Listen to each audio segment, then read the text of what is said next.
and welcome to Spill the RT, episode 25. Hi, Josh. How are you today? I'm good. How about you, Eamon? 25. Look, we're all 25. good. All good. 25. 25. We're in our quarter life. My goodness, we are now in our mid-20s. We are growing. We are adapting. We're getting I love how the intro done. of our podcast now is about, like, the stages of life. What happens when we get to 50?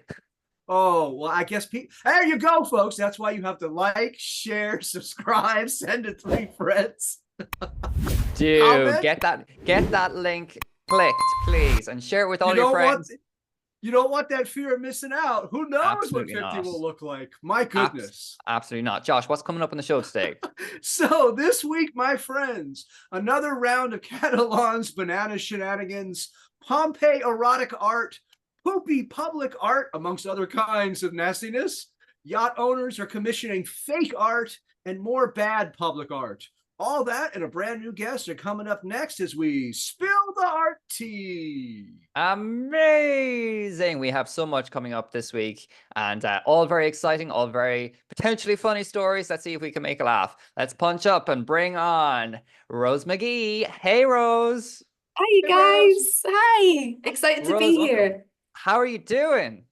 I'm doing pretty good. Yeah. Good. Yeah. And where are you tuning in from? I'm in Solothurn right now. It's Switzerland. Switzerland. Oh, it's like we're in the Eurovision. 12 points.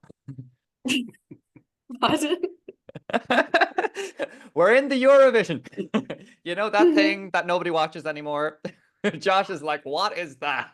For the Americans, me either. I have no idea. We'll see. Who knows? Go watch the Eurovision movie on Netflix. It's very funny. Exactly. That is good, actually. That one I've seen. Yeah. Yeah. That's only funny because of the comedians, not because of the contest. Sorry. But... Yeah, it's quite satirical. It's definitely taking the piss out of the entire culture that is the Eurovision. If you can laugh at yourselves, I'm happy to laugh at you. It's not fine. It's not a problem for me. That's okay. That's okay. Cool. Well, we've lots of stories to get through. So, Rose, we'll talk about you and everything about you later on in the show. But right now, we're going to look at how the monkeys are getting on. Oh, wait, no, just the bananas.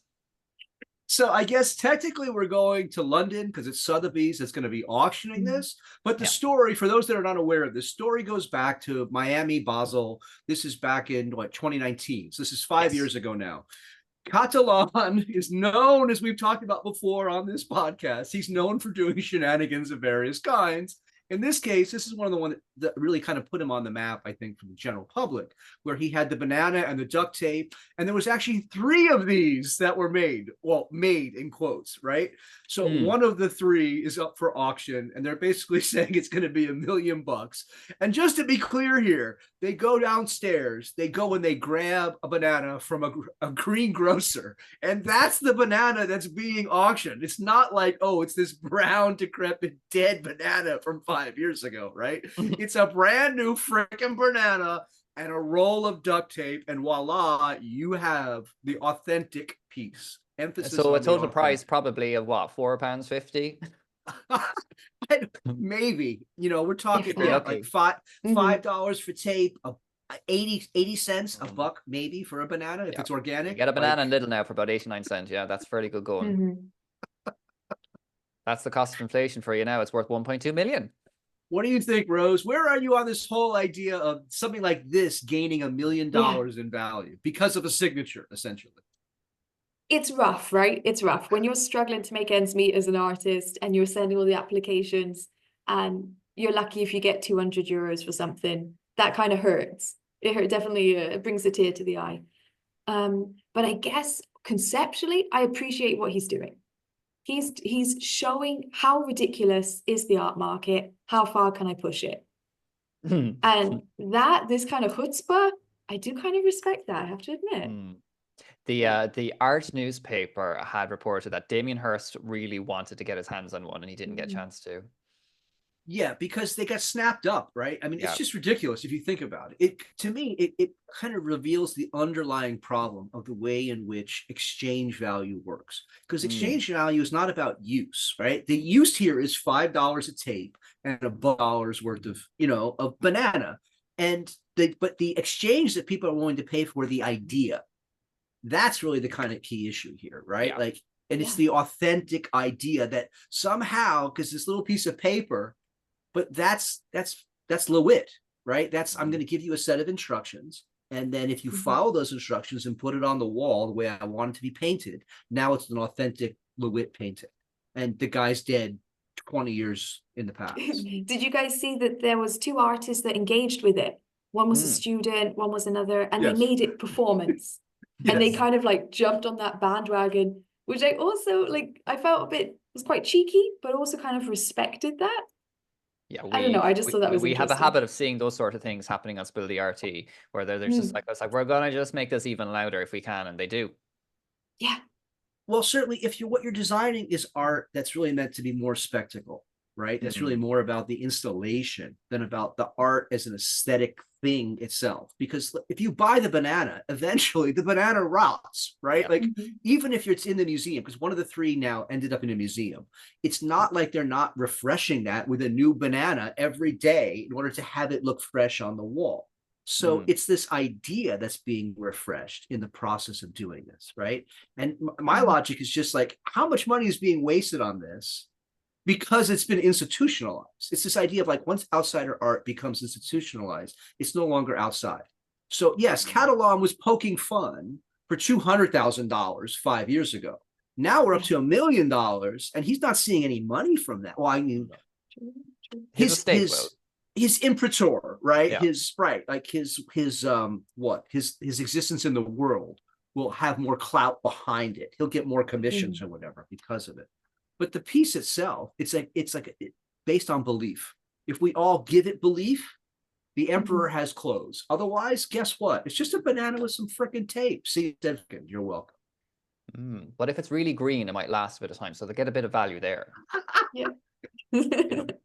You're thinking like a poor person. Yeah, exactly. You know, yeah.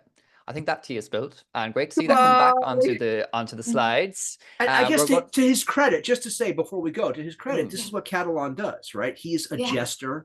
His whole point is to poke and have people talking about it. And he certainly is very successful at that. And so congratulations to you, Mauricio. You've done it again. Absolutely. Okay, so we're going to watch some art porn now. There you go. Here we jump back, folks, to Pompei yet again. This was a little house. So I would call this house apparently is not like a normal house, which is perhaps why it survived, but it was apparently like a pied-à-terre, a little tiny place that people would go to, and which perhaps explains all the erotic art that's on the walls. That's what I'm thinking, right? We would call this a hookup place in the US. You go there to do what you need to do with another person, and you want a certain kind of art on the wall. And it's all so well preserved. This is back thousands of years. It's so perfectly preserved. Oh, it's wonderful. It's like a modern day darkroom. Although it's all, you know, it's a typical kind of Roman Greek thing, right? It's like God and goddesses getting ravished and the various kinds of, you know, whatever the super beings were up to. That's what they put on their walls. It's very cool though. What do you think, Rose? I think it's interesting. Like my background is in archaeological restoration conservation, and I definitely love this sort of thing. So I was really excited when I saw that there's going to be a topic for tonight. I mean, the nice thing with the Romans is they weren't as prudish as we were. Yes. And that's an understatement. Yeah. So we're looking at this with a real kind of 21st century prudish sort of approach. And I know that in Pompei, they also had these frescoes in normal homes, not just brothels. I mean, they might have had more brothels in Pompei than in other parts of Rome, the Roman Empire. But yeah, these are fab. These are absolutely wonderful. And the nice thing is that some of these works that were excavated 200 years ago, they weren't exhibited because people were worried that they were going to be too morally, what's the word I'm looking for? Morally corrupting. So, we're prudish, but not as prudish as what it's depraved. Thank you, Victorians. Love it. I love it. I'm totally here for it anyway. I think we should get a nice little comic book strip of all of these pieces and put them together. That's what I mean. If you go to a typical person's home in today's world, right? Oftentimes they won't necessarily have art. They'll have posters from movies and things, right? So it's like today's superheroes are like Marvel. Well, back in Yeah. the day, they didn't have Marvel in DC. They had the original gods and goddesses doing their thing, right? And that's the myths. And so this is all artwork that's drawn from those stories. It's, to me, it's just like nothing changes. Plus ça change, plus c'est la même chose. The more the things change, the more they stay the same. And this like tide of like the pruescent versus the prude, like that's humans, folks. Some people want to keep it covered up, and other people are like, "Woo, here it is." Let it out. And what's ironic to me is there are so many of the on the far right that try to draw their inspiration from Rome, right? Well, this is what Rome was. Yeah. Boinking. Again, see how I'm being helpful here to you, Eamon. You've been very helpful. Thank you for your history lesson again, and also a bit of French today. That's great. And my vocabulary usage. Don't get wrong. Of course. Well, leaving the nudes behind, we're gonna now try and dump some shit on that. Oh, nice rollover. Loving the So, segues. unfortunately, the election's over in the United States. We yet do not know how bad it's going to be for the next 4 years. But what I can say is the resistance against fascism obviously was already in motion, because these statues of literal shit began to show up in various places around the country. It showed up on the National Mall, then statues of tiki torches, then statues of Donald Trump, I refuse to use his real name, showing up behind another statue, all these with various kinds of plaques and various kinds of things that are basically saying, look, we're putting into public something that can't be memory holed in the way that these people would like to memory hold the past, right? It is kind of a, I would say, Orwell in the 21st century, right? Because people don't read anymore, but they sure will look at viral pictures.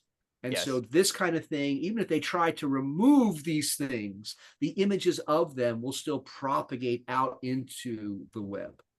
And to me, I think that's where the resistance begins to this kind of the natural, because if you look across the world, it's not just the United States that's moving to the right, right? Like there's a shift that's happening here. And artists are then responding in different kinds of ways. So that's my setup. Josh, I have a question. I couldn't find who was, so I think it was Civic something. I'm sorry, I'm butchering that, but who was behind these? Nobody knows. So in terms of to be able to put it on the National Mall in DC, you have to file paperwork, right? Like they don't really care. They're neutral to whoever wants to do it, because we have this First Amendment, at least thus far in 2024, we still have it. So you file the paperwork and you get clearance to be able to do that. So somebody did that, and that person's connected to Sacha Baron Cohen's production company. But she immediately said, look, I just filed the paperwork because I had experience in doing this kind of stuff, having been with the Barat team, right? Of like dealing with stuff in public. But I'm not the artist. I'm not involved with this. And because it's shown up now across the country, Oregon's on the West Coast, DC's on the East Coast. We're talking 2,800-mile difference. So it's clearly a concerted effort by a group of artists working in different parts of the country, right? Using similar materials with the same kind of pointed emphasis. But in terms of who's actually doing this, I would say the whole point here is to use one of my favorite theorists, Hakeem Bey's ideas. The idea is to be decentralized here, right? To do what's called art sabotage, to put art into public and then see what happens, precisely because the goal is to poke, but not to be able to be found. This is a perfect example of Trump sabotage, I think. The very large Donald J. Trump monument, which is just a tiny little wiener on top of a button mushroom. Isn't it a button mushroom, isn't it? Yes, it's a mushroom. Yeah, as reference to his button mushroom. It's a little button mushroom. And, you know, I guess I'm of two minds about any of this kind of stuff, because in terms of actual resistance, there's nothing here, right? But in terms of a kind of cultural resistance of like boistering people's sense of not being alone, I think it's important. But none of this is actual resistance in the way that's going to be necessary as was necessary the last time. And I'm not one of these people who's like a Debbie Downer. I expected this to happen.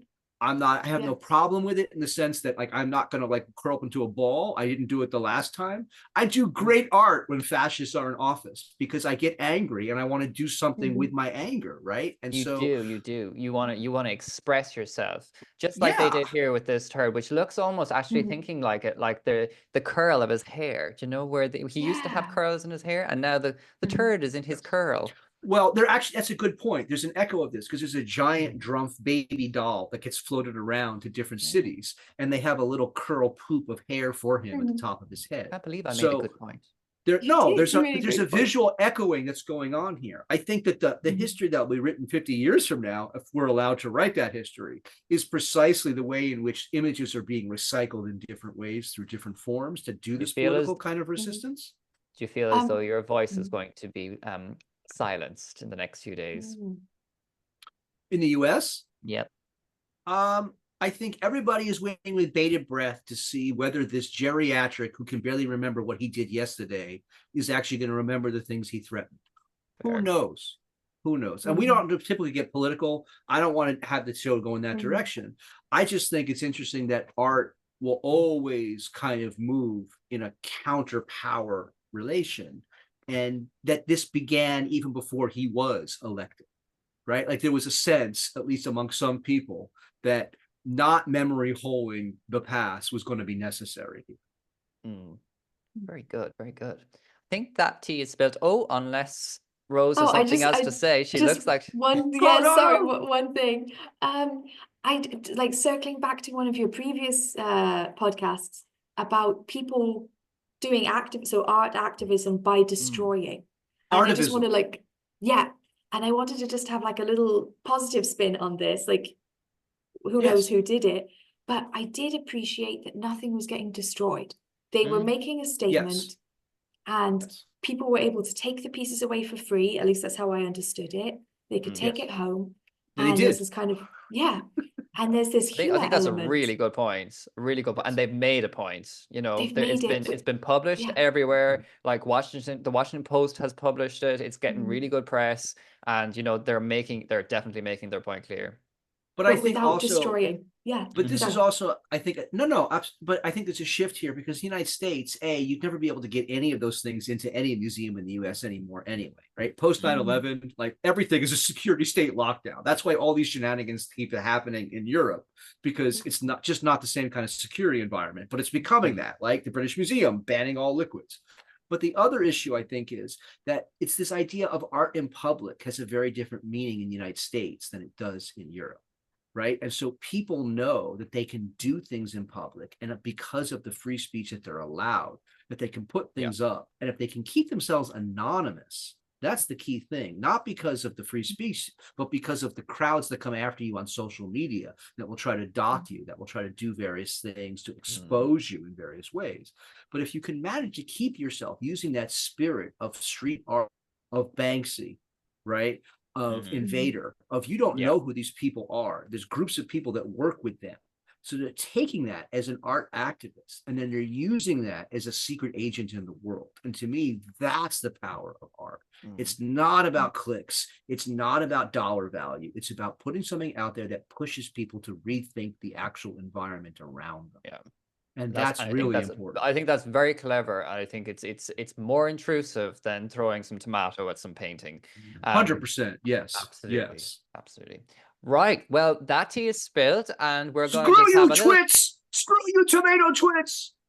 Those twits are getting every week I have to throw that in. They're getting way too much promotion on Spill the RT now. They haven't paid a penny for it. So Nua Collective. Let's have a little chat about Nua Collective. So, Nua Collective, we are a arts collective with a community of over 20 artists and hundreds of their artworks, which are added weekly to our online collection at nuacollective.com. Here you will find also our Nua journal featuring articles and podcasts just like this one, which are also available on Spotify and Apple Podcasts. Make sure you check out our visual podcasts on YouTube as well. Follow us on Instagram and TikTok, like this video, and subscribe to our YouTube channel so you cannot miss out on us spilling the RT in our weekly roundups every Monday. Now, also, Josh, we have a very interesting thing coming up with Nua Collective in a couple of weeks. Are you familiar with this cyber thing that happens around Christmas? I know that there are sales of various kinds. Yeah, well, As we kind of slightly mentioned last week, I'm going to bring a little bit more into that now. At the end of this month, you too can purchase something that is of artistic value and of artistic merit from living artists, supporting living artists at a fraction of the price that you would pay in Sotheby's. So you get that banana for 1.2 million, or you can get a wonderful piece of art from our artists for maybe like 100, 200, 300 euro, 400 euro, and you'll get it to your home or for the perfect Christmas gift. So do check out nuacollective.com for our entire collection, and follow our social channels where you'll see lots of new artworks that are available for sale for you to purchase this Christmas. But if you want a commissioned banana and you want to pay, say, 100,000 euro for it, we can hook you up. Absolutely. Absolutely. I think I've got some duct tape and a banana here somewhere that I could definitely just put into a jiffy bag and say, hey, yeah, no probs. I'm mentioning that because our next story goes to the 7 seas. Ooh. Goes to those who are well off and thinking about, how do I keep my art safe when I'm at sea? I mean, I have this problem often. Don't you both? It's so hard. You spend 100 million. Yeah. In which one of your yachts have you got your art, Josh? Have you got them in all of them? Or you spend $100 million on a yacht, and now you have to consider, what is the yacht, not just the sea, but literally the people working on my yacht. What are they going to do to my artwork? If I spend $60 million on a Warhol, might they mistake it for cleaning supplies and leave it to rot in the sun? These are the problems of the rich, folks. Now, I don't think that's a problem for many of the people that are watching us, but it's possible. And so what are the rich doing? They are commissioning fake artwork to put onto their yachts so that the originals won't be damaged. Unless you think that that's where this stops, no, there are multiple organizations that will rent you artwork, fake artwork, so that you can just keep rolling through on your yacht. Fake artwork, because you got to keep up with the times. Every season demands. It's also that you can say, hey friends, look at what I've got. I've got this $2 billion piece of art on my $6 billion yacht. I don't know what sort of currency I'm working on, but there you go. Like, what? That was one of the people in one of the articles. That's literally what the guy said. Like, the whole point of this is to be able to have the biggest penis in the room. Yes. Right? Yeah. I can afford this. Come look at my wonderful art. And so he does not buy fakes. He intentionally has very expensive artworks on his yacht, knowing they might get damaged, because it's his way of saying to his guests, look how much money I have. I do not care. Hashtag reference to the mushroom statue in our previous topic. I don't know. I think maybe I have a radical theory here, but what if the rich people only bought copies and all of the originals were in the public domain? I mean, I don't know, like, it kind of makes me sad to think that there's some amazing contemporary piece, original, just rotting away on someone's yacht, you know? Yep. Yep, or in their big mansion that they never go to, or, you know, or in a storeroom, which is even worse. The reality is, yes, the vast majority, right? Something like 85% of all of the high value artwork is in a free port and not seen by anybody. They're kept in the dark, in airtight locations, so that they will not be damaged, because their value will be lost. It's not about aesthetics. None of this is about aesthetics. No, it's all about value. Well, it's not just that. It's also in the sense of, like, if I'm a rich person, it's about showing off, right? Yeah. It's about clout. And clout is social value. That's a very different thing, which as someone who, like, I could care less about any of that, right? I care about, do you have calluses? Can you actually get shit done in the sense of doing something as opposed to hiring someone to do it for you? Yeah. And if you can't do that, I don't have any time for it. I don't care how much money you have. I don't care how special other people think you are. You don't mean a damn thing in my life, because you're useless to me. Oh dear. And that's just calling it like it is. Just calling it like it is. And I have words of wisdom by Josh. And I have nothing, but the thing is, I have nothing to talk about with you either, right? Because what makes me interesting to the people that are interested in me is the fact that I have problems all the time, and I find ways to solve them. Not with money, but with what's between my ears. And so I'm interested, but I'm interested in how other people who have exactly the same thing, which is what most people deal with, right? Shit happens. Now I got to figure out a way to deal with it. I want to know how you dealt with it. By not throwing money at it and actually figured out that problem and solved it. dear. We have a problem That's with capitalism really on this podcast, don't we? oh yes, 100%. And I'm not an anti-capitalist. I just think that money is not the be all and end all and solves very little in terms of our lives as humans. Absolutely. Right? Connection, care, empathy, those kinds of things, you know, Yeah. that are like valueless in the sense of putting money on them in any way. Well, Although I speaking, wouldn't mind a little bit more money yeah, as an Oh, artist. sure. Just Of a little course. bit. Yeah. we're all Of in course, that but boat, I I guess my think, logic Rose. is, but I work multiple jobs in order to be able to do Yeah. whatever I want as an artist, Mhm. precisely because if that's my choice, right? And then I'll work extra hours. I'll do other jobs because then Yeah. no one controls what I do that comes from my hands. Mm. And at the end of the day, I'm going to be gone. The jobs I worked aren't going to matter, but the artwork is what remains. And I think if you're an Yeah. artist, that's where you can always put your focus, despite how the world is turning. Yeah. Absolutely, absolutely. Now, speaking of artwork that has been created, maybe in a very bad way, and it's part of our series of bad art for famous people. So, of And course, it's so yes, apropos. Where do we finish with our sections this week? We end up in Florida, of all places, naturally, in Miami. So, for so those this that don't guy, for know, those of you who are not American, this Josh, is, tell us who this is. well, to be fair, I don't have time to follow any kind of professional sports anymore, but this is a Okay. very famous basketball player in the United States named Dwayne Wade. He played Right. for the Miami Heat. He retired a couple of years ago. He was very famous for having jumped on a desk and screamed during a press conference, "This is my city!" Fair play Because to won him. a championship, right? And so the sculpture that he asked for was supposed to commission that moment. So let's be clear that that moment was perhaps not the best photograph to work with in the first place. But the resulting sculpture Here we have it has here. been, it's Morpheus. There we go. Morpheus from the Matrix.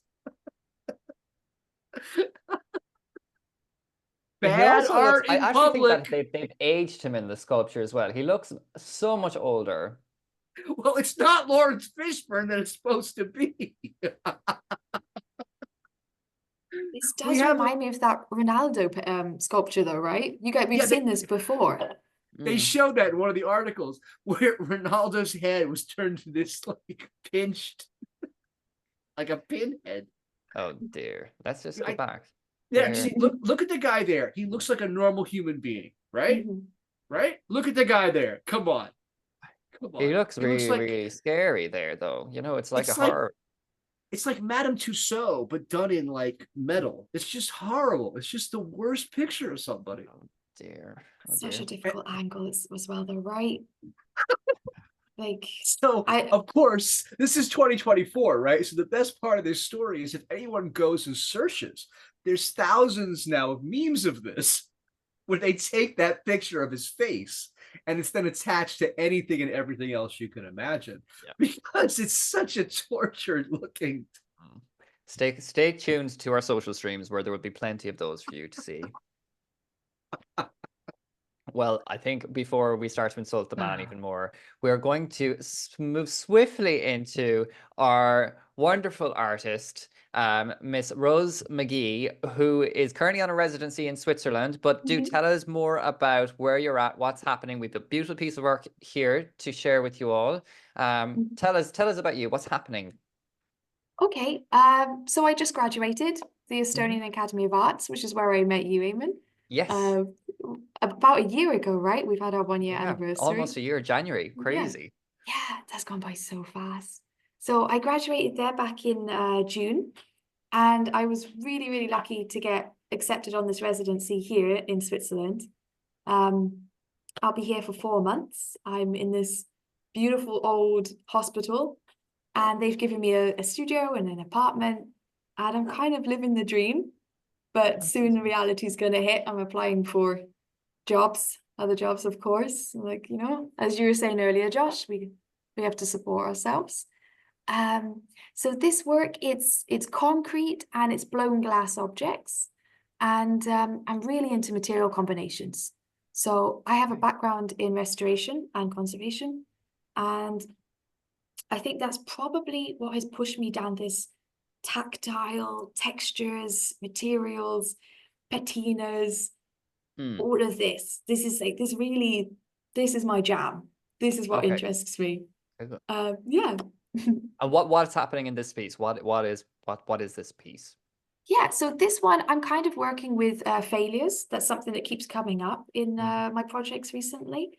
And I blew the glass objects and I got a bit nervous and I got caught on the furnace as I was pulling the pipe out. And then it twisted and you have this elongated form. Mm. And I just started reproducing that because I just fell in love with it. Mm. And these pieces are kind of about embracing the materials, embracing each other.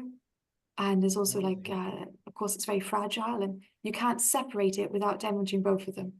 Okay. So, I yeah. love that happy accident reveal, Yeah. of, oh my goodness, this is really cool. And I want to see where I can push this.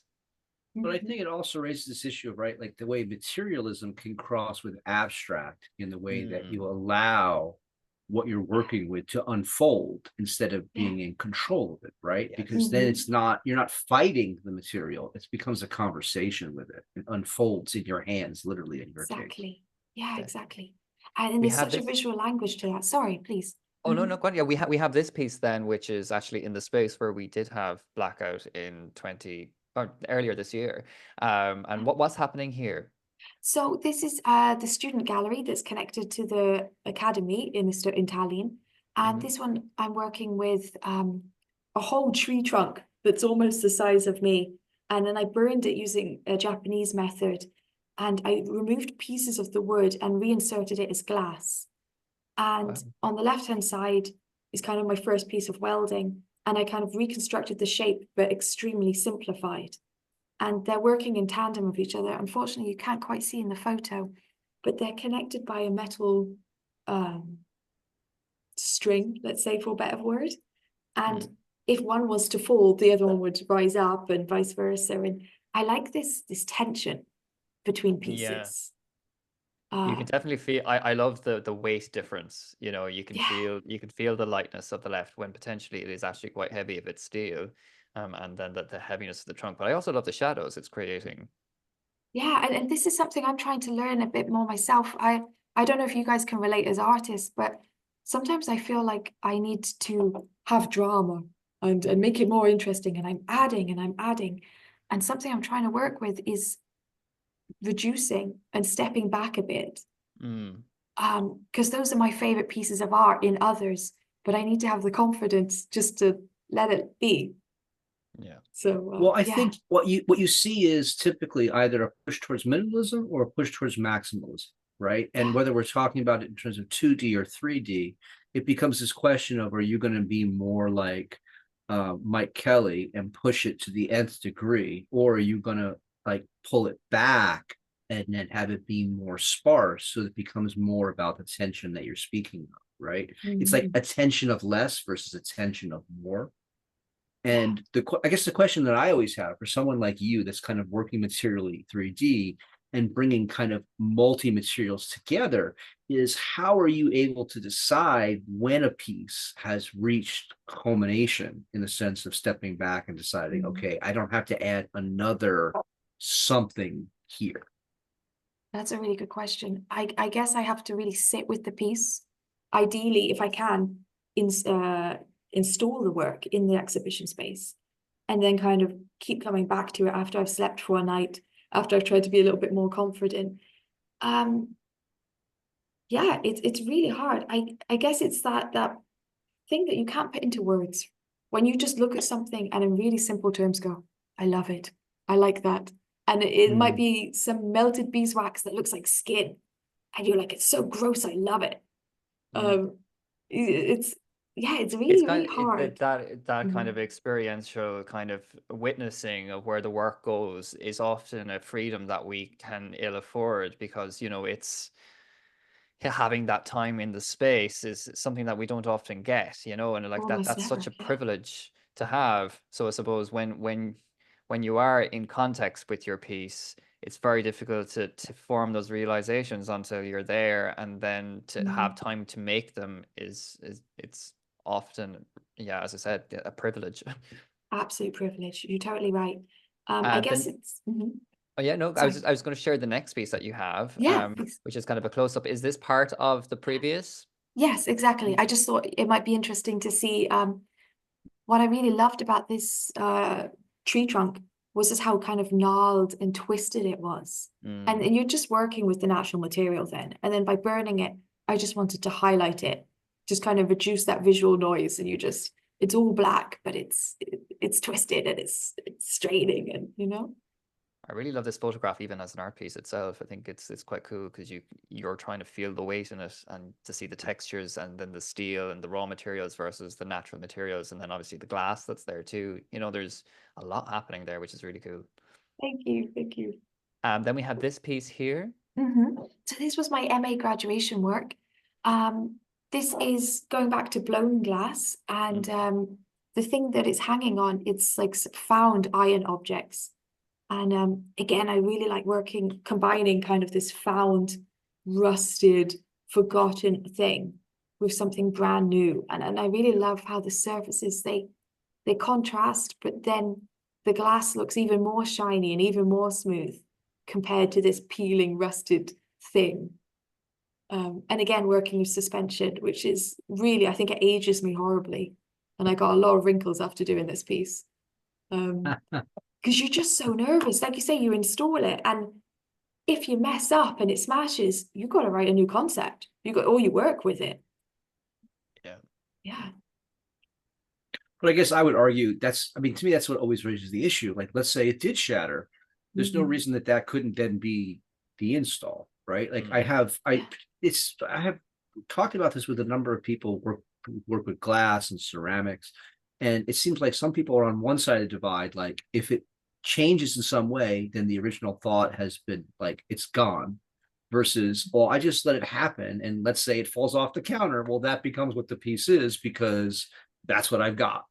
Right. And it's like, it's like people that are trying to like have extra control over it and people that are willing to like step back. And you can see the same thing, I think, in 2D. You have people that like overwork work or try to do things that are sort of like hyper realistic, and other people that will create work that's much more painterly, much more free flowing. And it's like there's a different end result that they're basically aiming for altogether, right? Like looseness, it's this issue of tension, but like the looseness versus the non-looseness. You could almost say that when you're doing art, you're kind of getting to know yourself better, and you're getting to see these parts of yourself that might be a bit of a control freak, or and you're pushing yourself and you're challenging it. It's maybe it's quite self-absorbed actually, and that's why we're such terrible people. But like it's fascinating. That's a fact. Well, I just worst. think the key thing then becomes like for people that are most successful is the ones that take what seems interesting to them and they find ways to make that interesting to other people. Yeah. Right. And it's so that it's not about like narcissism. It's not about like therapy with your material, but something that actually speaks to others so they can do their own work on themselves with it. It's not about you at all. You see that a lot in writing, where people say that there is always that word, write what you know, and especially in comedy, everything is a lot funnier if the material is coming from, from stuff that you're actually familiar with and that you've experienced. This final piece then we have here from you is beautiful also. Tell us about this. So this one I've taken, this is very much actually, the object itself has determined how this like final result. And kind of going back to what Josh was saying about just now, I'm trying to accept these breakages. So here I've combined a copper powder with glass, and then I've cast them, and it made like a bowl. And it was very pretty, it was very nice. And I came back a week later, and these internal stresses between the materials, because they don't want to be combined. They don't want to be forced to do this. It just cracked. And I loved it. I loved this idea of the object releasing its own stresses, that it just did it by itself without any control. And luckily also the ceramic bowl broke. So that was kind of lucky too. Love that. I think that's so cool. Mm-hmm. Very cool. Rose, you have some exhibition coming up in January next year in 2025. Can you imagine? That's coming up soon. Yeah, my gosh, Tell yeah. us where this is, what it's going to be about, and where people can go to see it. So this is going to be here in Switzerland, in Solothurn. It's going to be a couple of weeks, starting from January the 10th. And it's going to be in the Altes Spital building here. This great big beautiful old hospital. It's also kind of an arts and culture centre. And it's actually working on the themes that we just talked about. I had sent a box of glass objects ahead of the residency. And when I opened the box, several things were broken. And then I thought, this is a great opportunity to see failure in a new way. And that's been my starting point. And the objects that I'm going to be exploring will be addressing expectations, goal setting, how we view failure, but it's still very object-based, very material-based, and hopefully it's going to be interesting. I'm hoping. Love that. That sounds really exciting. And if you are in Switzerland, do check that out. Go and see it, and go and support Rose and everyone else that will be involved in that exhibition too. Unfortunately, that's all we have time for today. Thank you, Rose, so much for joining us. Thank you, guys. You Thank have been a you. wonderful guest. Thank you so much. It's super exciting. Thank you so much. Thank you. And we are back next week, as always, every Monday, spilling the RT. But before we sign off, Josh, what are our people to do? I'm out of fingers. I can no longer do, right? 25 is the max you can do. This is unbelievable. 26, folks. Like, share, subscribe, share with 3 friends, email them, send us comments, give us comments, ask us for swag. I think I'm out of all my lines at this point. You're out of all your lines. Send them a letter, put a stamp on the envelope. A physical letter sent to Nua. Yeah, type it out on a typewriter rather than on, make it, or write with your pen, ink. You know that thing with the actual ink? Blood. I was going to say blood. Yeah. Blood. Absolutely. Go to the extreme like sheepskin to get and to kill get an eagle and get a feather and then spill absolutely, absolutely, and film yourself doing it. Film yourself doing it and send it to us, and we will make you a star. Absolutely, make you a star. We will make you a star. So if you want to come on and spill some tea with us, whether you're an artist or somebody who's just interested in the arts, we're welcoming everyone, anybody. If you want to come on and share your stories and get into our stories on a weekly basis, please email us at hello@nuacollective.com. We would be delighted to have you on.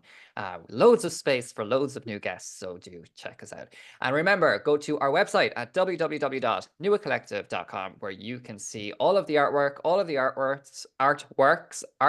artists, and you can check out all of our latest stories, news, and goss as well there too. Thank you very much for joining us, Josh, Rose. That's all from us. A very good evening to you, and we'll see you next week. Be creative. Bye. Bye.